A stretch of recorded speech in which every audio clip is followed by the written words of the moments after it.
Babalikan ko lang, mga itsun, total mga abogado naman nandito. Pati baka kayo gusto nyo, bago kayo matulog dyan, hindi kasi yung napag-usapan nyo sa last will and testament, di ba? Marami ngayong mga issue yan kasi. Ako, ang gusto ko lang malaman, kung buhay ka, pwede mong ibenta ari-arian mo, pwede mong ilipat kung kanino mong gustong ilipat, no? But it's a different story when you're already dead. Di ba? Ay halimbawa, ang nasa last will and testament, sinasabi na ayokong pamanahan ito.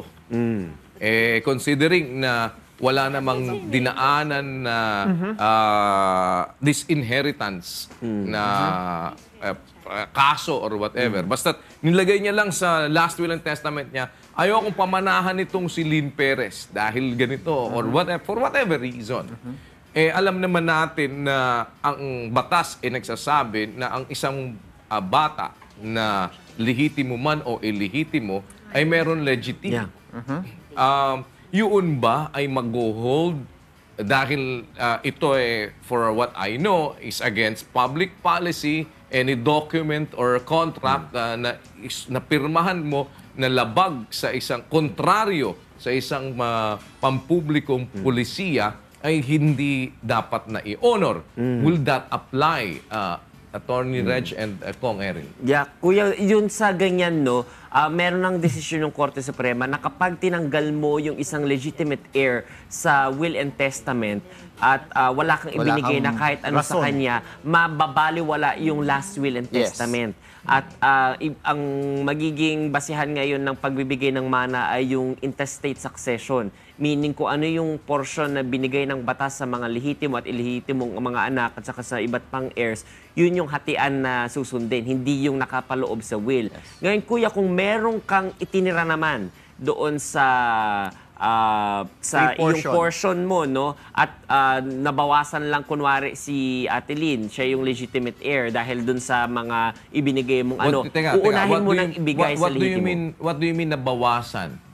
Kunwari lang, Kuya, meron ka isang buong portion, pero binigyan mo pa rin si Ate Lynn. Kaya lang mas maliit lang dun sa dapat niyang matanggap based sa kanyang intestate succession na portioning. No? Kasi yung, mas maliit sa legitim niya. Correct, in other words. Okay. So ang gagawin ng ating korte dyan, Kuya, hindi mo na ibibigay, ima-minus yung mga kakulangan doon sa iba mo ibinigay at ibibigay kay Ate Lynn muna yung dapat niyang makuha. Ngayon, bawas na yung dapat makuha ng mga iba pang mga niname mo na mga heirs doon sa iyong will and testament. Na hindi kasama sa legitim. Na hindi kasama sa legitim. Okay.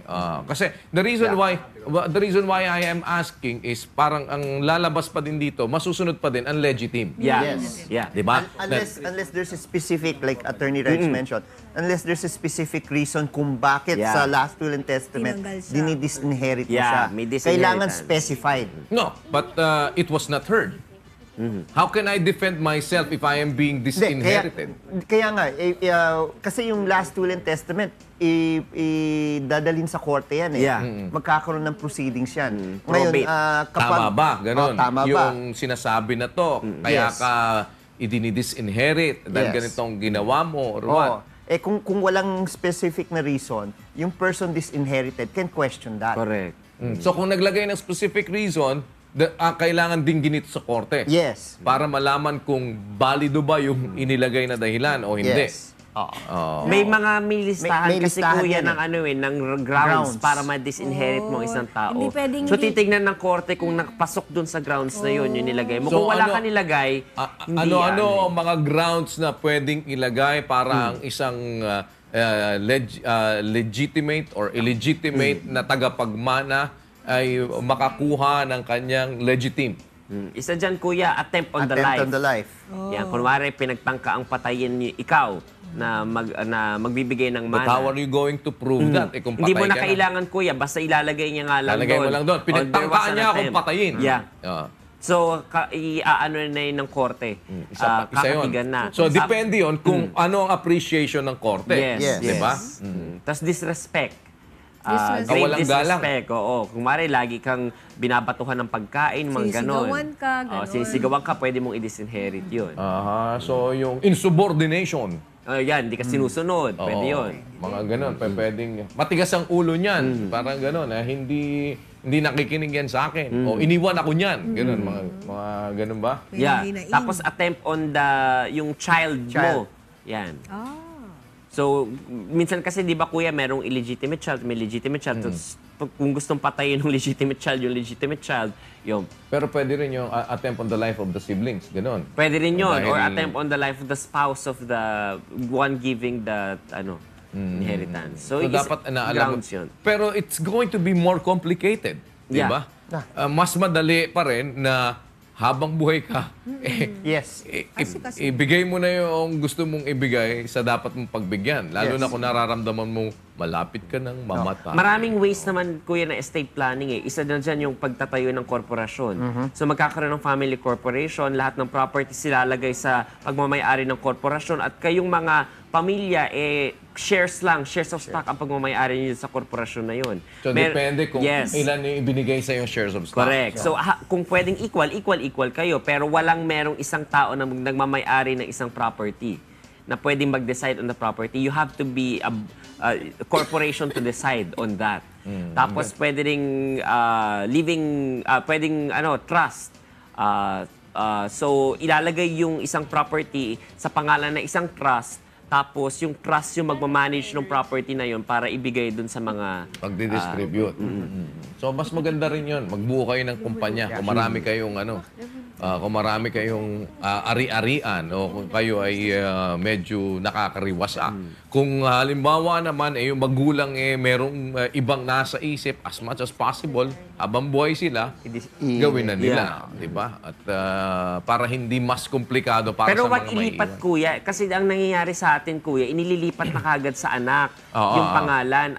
Ganun ang nangyari kay Chief Justice Corona, naalala nyo? Kung walang capacity pa yung anak na magbayad, no, walang income, mabdadali ka naman sa BIR. Kasi ibig sabihin nun, paano ka nakapag-purchase ng isang property nang hindi ka pa kumikita, nang hindi ka nagpa-file ng ITR mo at the end? Usually kasi ginagawang ganun, kuya. Hindi, paano nga sabi, binigay nga sa akin ng magulang Donor ko. stock. Donors tax naman ang kailangan bayaran. Kung wala kang na-file na donors tax, ano na naman, may BIR case The ka na naman. other way to get around that would be also to come out with a loan with your parents. Yes. Personal loan na lang. Personal loan. Na niloan mo sa na hindi mo kailangang magbayad ng tax. Yes. Oh, meron bang loan tax? Wala.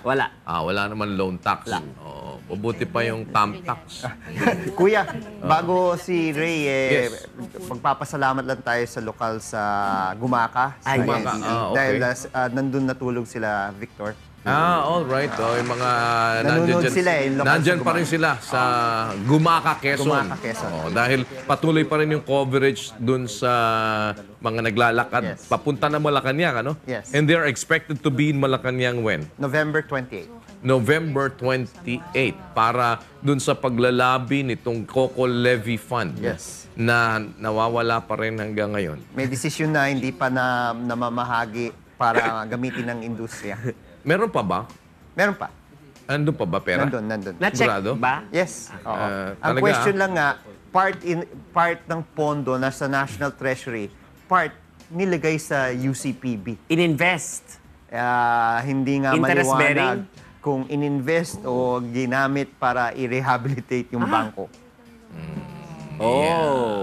Nako, yan ang problema dyan.